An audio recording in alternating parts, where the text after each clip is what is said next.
टूनी चिड़िया की शादी सुंदर वन जंगल में रोकी कबूतर के साथ हो जाती है।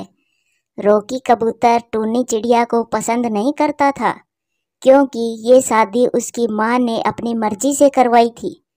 कुछ समय गुजरने के बाद टूनी चिड़िया के एक बेटी भी हो जाती है, लेकिन कुछ समय के बाद रोकी कबूतर की बूढ़ी माँ मर जाती है।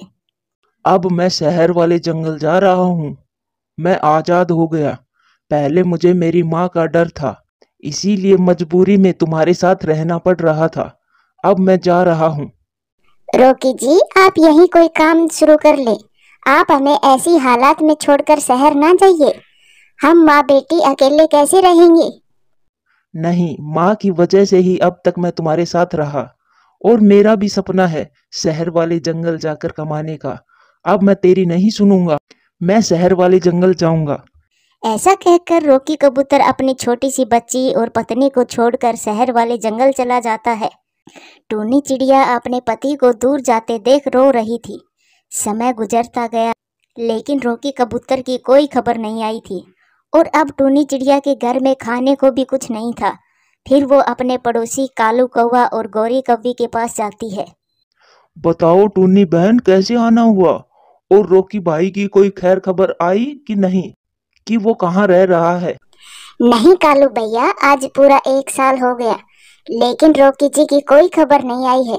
मेरा तो दिल घबरा रहा है। टूनी बहन, इन पतियों का कोई भरोसा नहीं होता।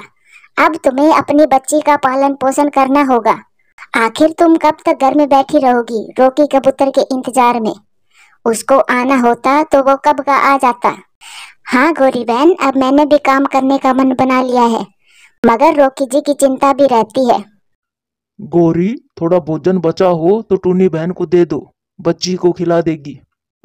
फिर टूनी चिड़िया गौरी का दिया हुआ भोजन लेकर अपने घर आती है और वो भोजन अपनी बेटी को खिला देती है। अगली सुबह टूनी चिड़िया काम की तलाश में निकल जाती है। वो एक दुकान पर जाती है। मालिक जी, मुझे काम पर रख लीजिए, मुझे पैसों की बहुत ज्यादा जरूरत है। हाँ हाँ, मेरा नौकर अपने गांव गया है। जब तक वो वापिस आता है तुम उसकी जगह काम कर सकती हो। फिर टूनी चिड़िया मेटू सेठ की दुकान पर काम करने लग जाती है और अपनी बच्ची का पालन पोषण करती है। पति जी, हम दोनों किराए के घर में आखिर कब तक रहेंगे? बहुत खर्चा हो जाता है और मुझे पसंद भी नहीं ये छोटा सा घर। आप अपने घर कब चलोगे? रानो जी, घर तो मैं भी जाना चाहता हूँ, लेकिन आपको तो पता है वहां पर मेरी पहली पत्नी और बच्ची रहती है। रोकी जी, बस आप चलने की तैयारी करो, वहां पर जो भी होगा मैं देख लूंगी। ऐसी बातें करके रोकी कबूतर अपनी दूसरी पत्नी को साथ लेकर अपने जंगल लौट आता है। वो अपने घर का दरवाजा खटखटाता है। टूनी चिड़िया बाहर आती है तो वो रोकी कबूतर को देखकर बहुत खुश होती है। रोकी जी, आप आ गए। मुझे विश्वास था आप जरूर आएंगे। मैं 1 साल से आपका इंतजार कर रही थी। और आपके साथ ये कौन है? साथ में और कौन होगी? ये मेरी पत्नी है। रानो जी, आप घर के अंदर चलें। रोकी कबूतर रानो चिड़िया को साथ लेकर घर के अंदर चला जाता है। टूनी चिड़िया तो सुन होकर दरवाजे पर ही खड़ी हो जाती है। अंदर चिंकी पापा पापा कहकर रोकी के गले लग जाती है। पति जी, ये बच्ची कितना शोर मचा रही है, इसको चुप रहने को कहो। मैं सफर में थक गई हूँ, आराम करना चाहती हूँ। और आप भी थक गए होंगे, आप भी सो जाइए। टूनी, अपनी बेटी को संभालो, और हाँ, आवाज नहीं आनी चाहिए। ऐसा कहकर वो दोनों घोंसले में सो जाते हैं।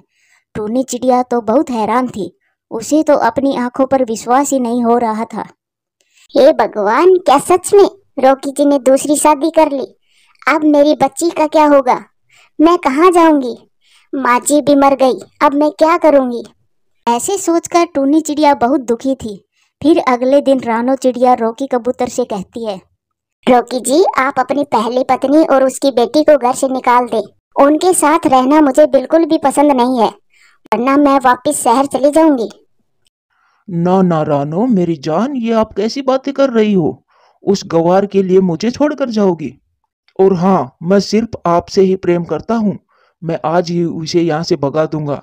आप मुझे छोड़कर जाने की बात फिर ना करना। वो दोनों ऐसी बातें कर रहे थे, तभी टूनी चिड़िया काम से घर वापस आती है तो रोकी कबूतर उसे बोलता है, टूनी, तुम्हें दिखाई नहीं देता?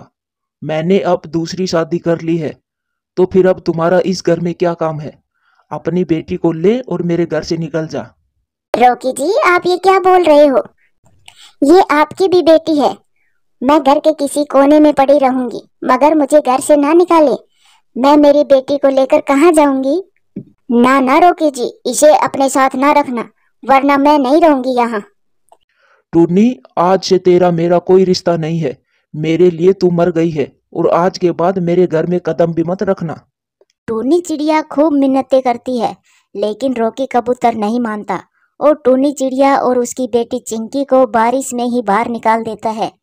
बाहर बहुत ज्यादा सर्दी थी और ऊपर से बारिश भी हो रही थी। चिंकी ठंड में कांप रही थी। रॉकी जी, चाहे कुछ भी हो जाए, इस घर में कभी भी नहीं आऊंगी। चलो मेरी बेटी, मेरे साथ चलो। ऐसे टूनी चिड़िया अपनी बेटी के साथ एक पेड़ पर बैठ जाती है। मम्मा, मम्मा, मुझे ठंड लग रही है। हम ऐसे बारिश में नहीं रह सकते। मेरी बच्ची, मैं तुम्हें जरा भी ठंड नहीं लगने दूंगी। आजा, तुम मेरे पंखों में छुप जाओ। मैं सुबह होते ही कोई न कोई जुगाड़ कर लूंगी। बस आज की रात आपको ऐसे ही रहना होगा। ऐसे मम्मा चिड़िया अपनी बेटी के साथ वो रात खुले में बिताती है और अपनी बेटी को सीने से लगा लेती है। खुद सर्दी से कांप रही थी। फिर ऐसे ही सुबह हो जाती है। टूनी चिड़िया घर बनाने के लिए पत्ता इकट्ठा करती है, क्योंकि पत्तों का घर जल्दी बन जाएगा। उन पत्तों से वो अपना घर बना लेती है। मम्मा, ये घर तो बहुत अच्छा है और आज तो मुझे बिल्कुल भी ठंड नहीं लग रही। कल की रात तो मुझे बहुत सर्दी लगी थी।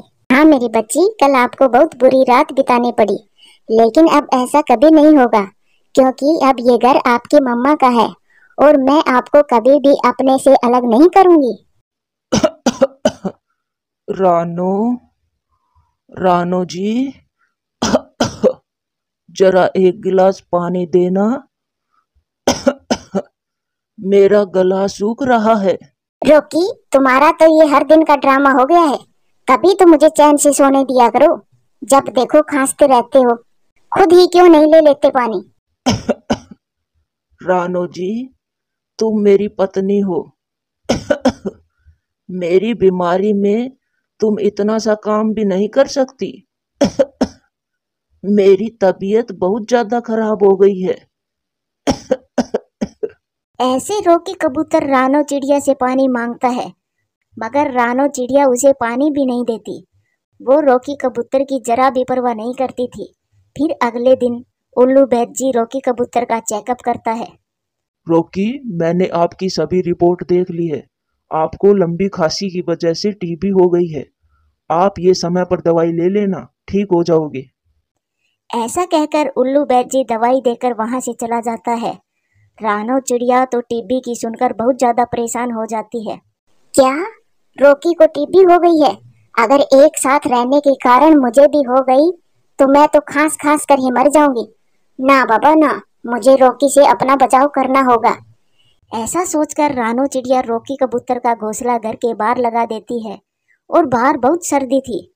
मैंने कितनी बड़ी गलती की जो टूनी को घर से भगा दिया। अगर वो इस समय मेरे साथ होती तो वो मुझे कभी भी अकेला नहीं छोड़ती। ऐसा सोचकर रॉकी कबूतर रोने लग जाता है। गौरी कभी उसे देख लेती है और वो भागी भागी टूनी चिड़िया के पास जाती है और उसे सब कुछ बता देती है। ये सुनकर टूनी चिड़िया तुरंत ही रॉकी कबूतर के पास आती है। क्यों आई हो मेरे पास? मुझे मर जाने दो, यही मेरी सजा है। नहीं रॉकी जी, आप मेरे पति हो। आपने तो अपना मुंह फेर लिया था, लेकिन मैं ऐसा नहीं कर सकती, क्योंकि आप मेरी बेटी के पिता हो। देखो आप कितने बीमार हो और इतनी ठंड में घर से बाहर भी हो। फिर टूनी चिड़िया रॉकी को अपने पत्तों के घर में ले जाती है। रॉकी कबूतर अपनी बेटी को देखकर उठ फूट कर रोने लगता है और उनसे माफी मांगता है। मुझे माफ कर दो टूनी, मुझे माफ कर दो। मैं बहुत बुरा पक्षी हूँ, मैं बहुत बुरा पिता हूँ। पापा, आप हमें फिर से छोड़कर कभी भी मत जाना। फिर टूनी चिड़िया अपने बीमार पति की खूब सेवा करती है और फिर वो धीरे धीरे रॉकी स्वस्थ हो जाता है और वो सब खुशी खुशी रहने लगते हैं। रॉकी कबूतर भी अब अपने परिवार का ख्याल रखने लगता है। प्यारे दोस्तों, वीडियो अच्छी लगे तो लाइक करें, शेयर करें, कमेंट्स करें और हाँ, चैनल को सब्सक्राइब करें। आपका धन्यवाद। सुंदरवन जंगल में बहुत तेज तूफान आया था। उस तेज तूफान में पक्षियों के घर टूट गए थे। कल के तूफान में हम सबके घर टूट गए हैं। अब हमें फिर से घर बनाने होंगे।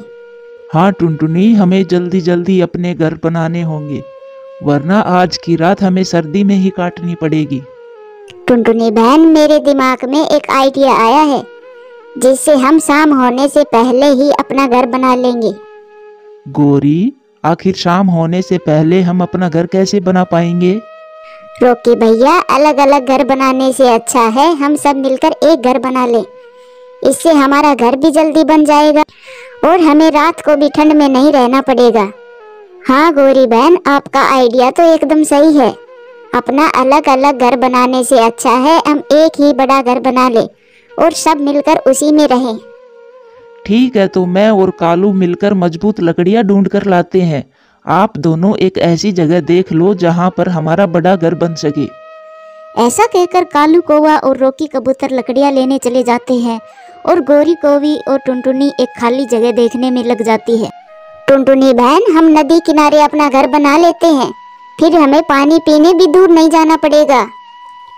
नहीं गौरी बहन, मेरी माँ हमेशा कहती थी कि नदी के पास की मिट्टी नरम होती है, कभी भी घर टूट सकता है, इसलिए हमें कभी भी नदी के किनारे पर घर नहीं बनाना चाहिए। ठीक है टुनटुनी बहन, फिर कोई अच्छी सी जगह देख लो, मैं तो पानी पी लेती हूँ, प्यास लग रही है।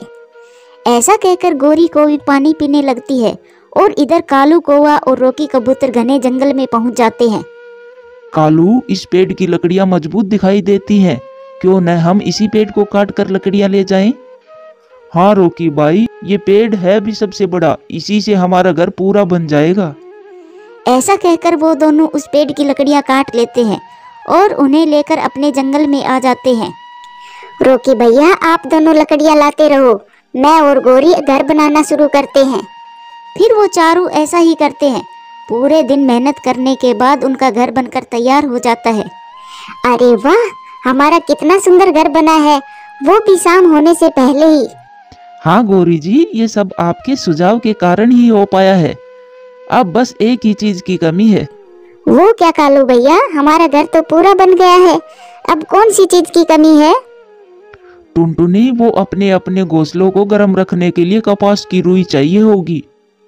फिर वो सब मिलकर कपास की रुई ले आते हैं और रात होने से पहले ही अपने अपने घोंसलों में बैठ जाते हैं। कितना अच्छा लग रहा है कि हम सब पड़ोसी एक ही घर में मिलजुल कर रहेंगे। मुझे तो ये घर बहुत ही सुंदर लग रहा है, दिल कर रहा है बस इसी को देखे जाऊं। मुझे तो इस बात की खुशी है कि हमारा घर जल्दी बन गया, वरना इस कड़कती सर्दी में हमें बाहर ही रहना पड़ता। ऐसी बातें करते करते वो सब सो जाते हैं, परंतु गौरी कौवी को तो नींद नहीं आ रही थी। काश ये घर मेरा होता, मैं अकेली ही होती इस बड़े घर की मालकिन, लेकिन ये रॉकी और टुनटुनी भी तो है इस घर के बराबर के हकदार। इन दोनों का मैं क्या करूं? ऐसा सोचकर गौरी कौवी भी सो जाती है। अगली सुबह रॉकी और टुनटुनी जल्दी ही उठ जाते हैं। टुनटुनी, ये दोनों तो अभी तक सोए हैं, मैं इन्हें जगा देता हूँ, फिर साथ में ही चलेंगे भोजन लेने। नहीं रॉकी भैया, आप इन दोनों को सोने दो, हम दोनों ही भोजन लेने चले जाते हैं और इन दोनों के लिए भी भोजन ले आएंगे। वो दोनों भोजन लेने चले जाते हैं और फिर गौरी कौवी भी नींद से जाग जाती है और कालू कौवा से कहती है, कालू जी, मुझे ये घर बहुत अच्छा लग रहा है, पर वो दोनों मुझे इस घर में जरा भी अच्छे नहीं लग रहे। गौरी, एक साथ एक घर में रहने का सुझाव तो आपका ही था, फिर अब ऐसा क्यों बोल रही हो? वो तो मैंने इसलिए कहा था कि बस घर जल्दी से बन जाए, वरना हम दोनों से तो ऐसा घर कभी भी नहीं बनता। तो फिर गौरी जी, अब हमें ऐसा क्या करना चाहिए जिससे ये घर हम दोनों का हो जाए? कालू जी, जब वो दोनों भोजन लेकर शाम को आए तो हम दरवाजा नहीं खोलेंगे और उनकी बातों का भी कोई जवाब नहीं देंगे। फिर शाम हो जाती है, बर्फ गिरना शुरू हो जाती है। जल्दी जल्दी चलो टुनटुनी, आज तो कालू और गौरी का भोजन ढूंढते ढूंढते शाम हो गई। फिर वे दोनों अपने घर आ जाते हैं, लेकिन कालू और गौरी अपना दरवाजा नहीं खोलते। कालू भैया दरवाजा खोलो, हम दोनों आ गए हैं। हाँ गौरी, जल्दी से दरवाजा खोलो, बाहर बहुत सर्दी पड़ रही है। कालू जी कुछ भी हो जाए हमें दरवाजा नहीं खोलना, थोड़ी ही देर में अपने आप यहाँ से चिल्लाकर चले जाएंगे। हाँ गौरी, आप थोड़ी आहिस्ता बोलो, बाहर आवाज सुनाई दे रही होगी। गौरी बहन आप अंदर क्या कर रही हो, जल्दी से दरवाजा खोलो, बाहर बहुत सर्दी पड़ रही है। टुनटुनी अब आप चुप हो जाइए, ये दोनों दरवाजा नहीं खोलेंगे क्योंकि इन दोनों ने इस घर पर कब्जा कर लिया है। ओके भैया, अब इस सर्दी में हम कहाँ जाएंगे?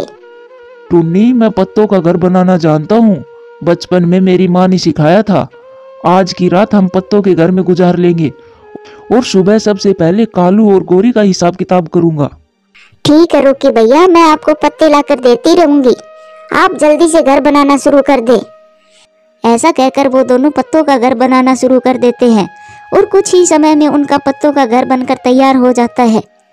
रोकी भैया, कालू और गौरी ने हमारे साथ अच्छा नहीं किया, मैं सुबह गौरी बहन से पूछूंगी उन्होंने हमारे साथ ऐसा क्यों किया। आप ही पूछना उनसे, मैं तो लाठी से बात करूंगा, कितनी मेहनत से लकड़ियां काट कर लाया था मैं। फिर वो दोनों सो जाते हैं और सुबह हो जाती है। रोकी कबूतर कालू के घर के बाहर लकड़ी लेकर पहरा दे रहा था। कालू कौवा जैसे ही दरवाजा खोलता है, रोकी उस पर लाठी से हमला कर देता है। मार दिया रे, मार दिया, इस रोकी कबूतर ने मुझे मार दिया। क्या हुआ कालू जी, ऐसे क्यों चिल्ला रहे हो? गौरी बाहर आओ तो सही, इस रोकी ने मुझे मार दिया। यह सुनकर गौरी कौवी तुरंत ही बाहर आ जाती है। अरे रोकी, तूने मेरे कालू जी का सर ही फोड़ दिया, रुक अभी मैं तुझे बताती हूँ। यह कहकर गौरी और रोकी कबूतर में लड़ाई होती है। रुक जाओ रोकी भैया, रुक जाओ, आप दोनों ऐसा लड़ना बंद करो, हम आपस में बैठकर भी बात कर सकते हैं। फिर टुनटुनी चिड़िया उन दोनों की लड़ाई रोक देती है। आप दोनों हमें माफ कर दो, हम दोनों ऐसा दोबारा कभी भी नहीं करेंगे। ये घर हम सब ने मिलकर बनाया है और सब मिलकर ही रहेंगे। हाँ टुनटुनी बहन, ये बड़ा घर देखकर मुझे लालच आ गया था, लेकिन मैंने ये नहीं सोचा कि आप दोनों का इस कड़कती सर्दी में क्या होगा। मुझे भी आप दोनों माफ कर दो, मुझे गुस्से में आकर तुम पर हमला नहीं करना चाहिए था, आराम से भी बात हो सकती थी। ऐसा कहकर फिर वो सब मिलजुल कर रहने लगते हैं और झगड़ा भी बंद कर देते हैं। प्यारे दोस्तों, कहानी कैसी लगी कमेंट्स करके जरूर बताना। धन्यवाद। आज टुनटुनी चिड़िया की खुशियों का कोई ठिकाना नहीं था, क्योंकि आज उसकी बेटी चिंकी की शादी थी। माँ, आज आप जल्दी जल्दी काम खत्म करवाओ, बारात आने में कुछ ही समय बचा है।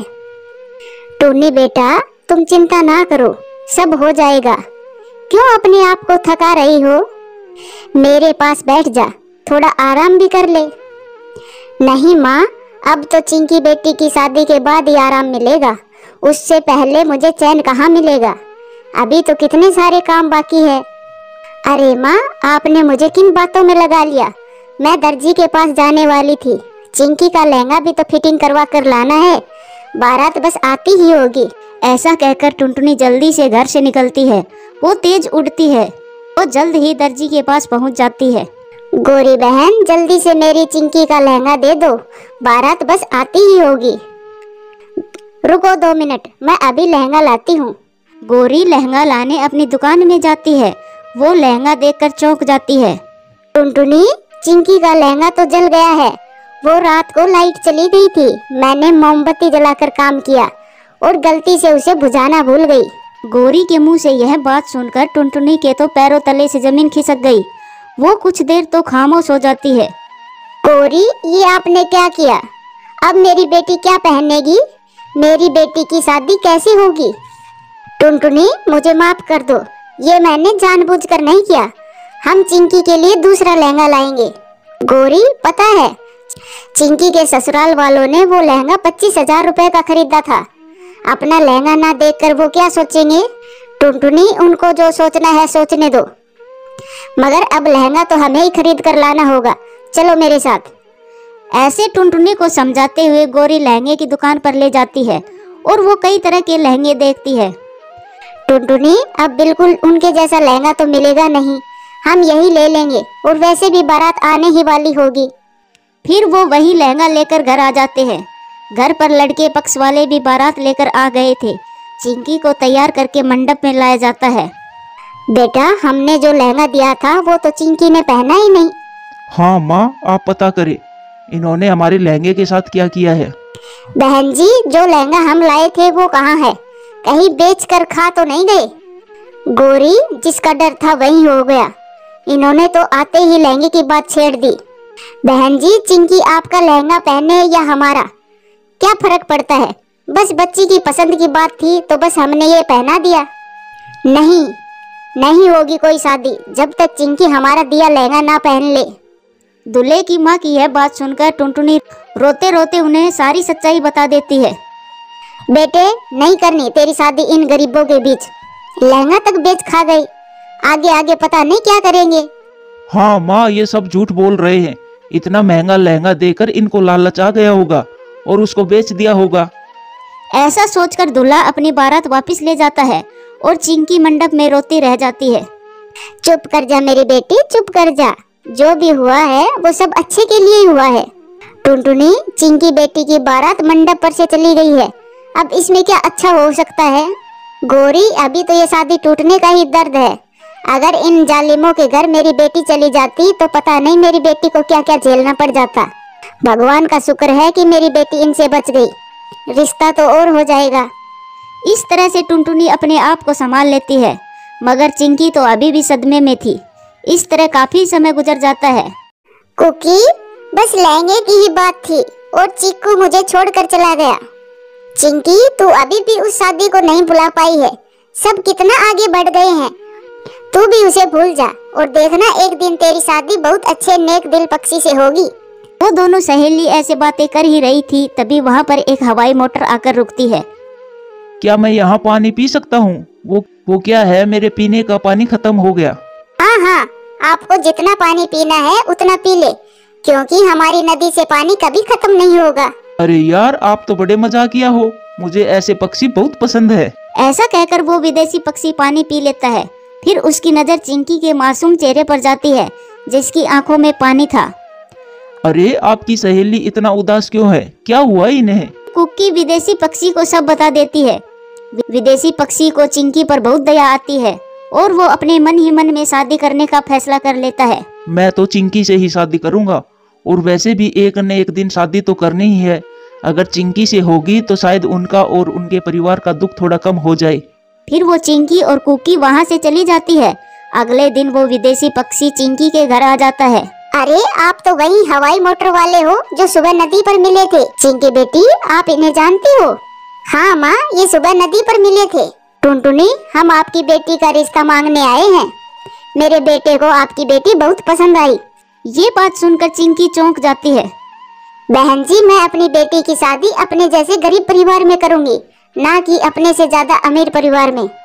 हम एक बार धोखा खा चुके हैं, अब फिर से वही गलती नहीं दोहराना चाहेंगे। देखिए बहन जी, जो आपके साथ हुआ वो बहुत गलत हुआ, लेकिन हम उनके जैसे बिल्कुल भी नहीं है जो एक छोटी सी बात के लिए बारात वापस लेकर चले जाएं। वो लोग भी पहले बहुत अच्छे थे, लेकिन एक टाइम पर सारी हदें पार कर दी और मेरी बेटी को मंडप पर छोड़कर चले गए। अब मुझे अमीर पक्षियों से बहुत डर लगता है। अब कृपा करके आप चले जाएं यहाँ से। हमें माफ कर दो, हमें रिश्ता नहीं करना। टुनटुनी की ऐसी बातें सुनकर वो दोनों वहाँ से चले जाते हैं, लेकिन विदेशी पक्षी तो कुछ भी करके चिंकी से शादी करना चाहता था। वो गोरी कोवी को साथ लेकर फिर से टुनटुनी के घर आ जाता है। टुनटुनी, ये जरूरी तो नहीं जो चिंकी के साथ पहले हुआ वो फिर से हो, इसीलिए मैं तो कहती हूँ कि आप ये रिश्ता ले ले। रोकी कबूतर बहुत अच्छा है। गोरी बहन, आपने तो सब कुछ अपनी आंखों से देखा था, फिर मैं ये अमीर घर का रिश्ता कैसे लूँ?